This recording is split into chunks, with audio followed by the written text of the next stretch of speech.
Hi, in this video we will make a modern coffee table in Rhino. Let's begin. We will use millimeter units, enable ortho and O-snap, top view, rectangle, 0, at 1000, 500,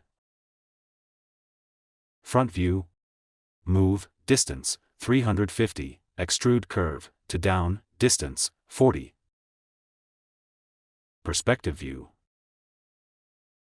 change view, to shaded mode, line, 0, any length, rectangle, 3 point,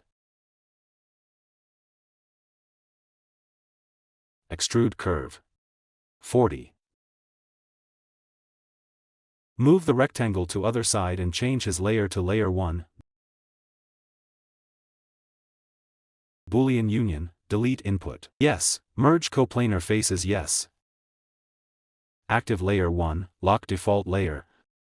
Select top curve segment, move to up, distance, 40. Select left curve segment, move to right, distance, 40. Select right curve segment, move to left, distance, 40. Select rectangle, move, 40.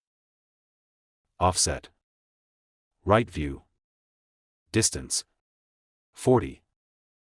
Perspective view. Extrude curve, distance, 40. Copy. 45. Copy. Copy. Change view, to render mode. Thanks for watching, see you in the next tutorial.